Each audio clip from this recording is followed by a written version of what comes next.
Hello again, folks. A tribute to the magician Harold Taylor. I'm just looking at my records here. I can't believe that Harold died in 1993. That's 19 years ago. Well, I've known him all my life through my dad, and later on when I became a pro as well. Harold was an all-round entertainer. I think he started his career just after the war at the windmill. So when he came on, he'd always strike the old windmill pose, the way that Bruce Forsyth did. But what was great about Harold, he was quite a big man with a huge mane of hair, and he was a performer. You could tell that he was an actor, and he never took himself seriously or too seriously. He was self-deprecating. He called himself Three Tricks Taylor, which wasn't true at all. He was the master of all trades.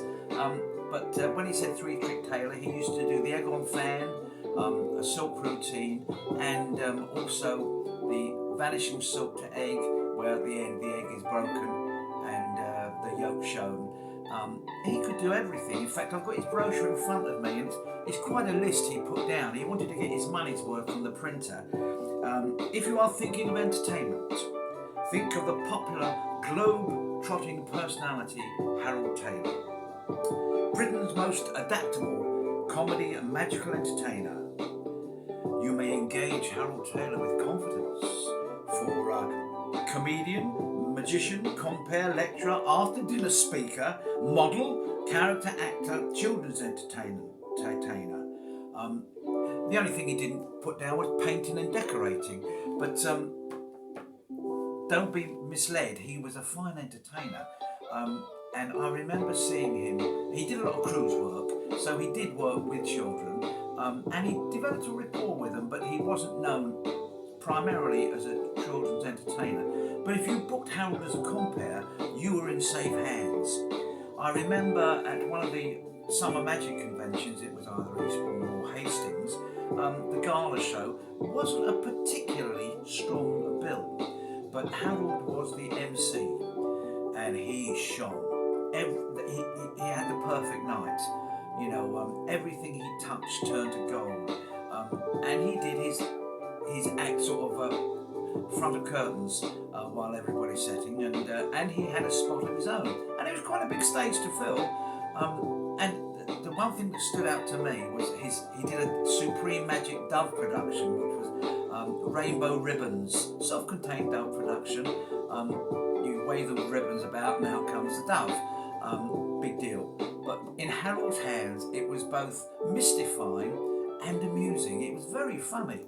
And then at one point he got a little boy out of the audience, and I think he must have just come back from a cruise because he was spot on. And he filled the stage with about 8 balloons and a little kid, and with 2 long balloons, not the skinnies, the old fatter type. He made a bow and arrow. The bow obviously was one inflated balloon. The string was one uninflated balloon, and of course the arrows were just long balloons. And he had an apple balloon that he rubbed and got static stuck on the boy's head and made the boy's hair stand up and did all these gags that we all know and take for granted, but somehow in Harold's hands they were new and fresh. And by putting your finger in the end of the balloon, you could pretend you're shooting it from the bow, and it would go right across the stage. Well, of course, he shot half a dozen into the audience.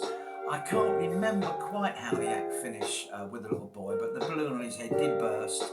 The kiddie was given a bag of sweets, and Harold was given the biggest round of applause from the audience, from the magicians for being so cheeky, for the children's entertainers for showing them how it's done, and from the general public, and of course from everybody who liked kids, for being spot on.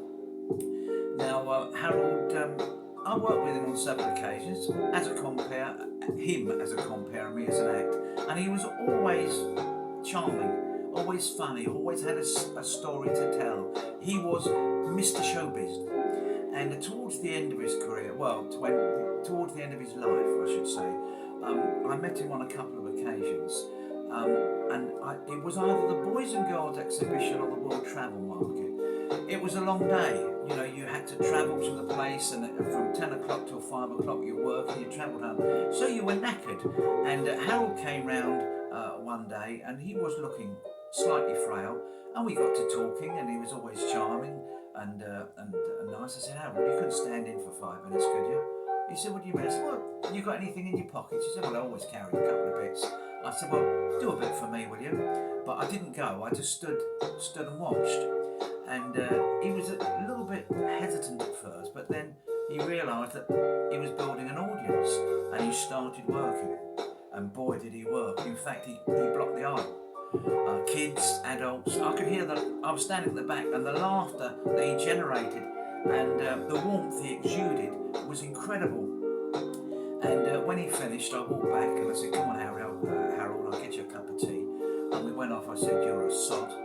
He said, what do you mean? He said, well, I said, well, they'll be booking you next year instead of me. I said, entertain them. I said, don't upstage me.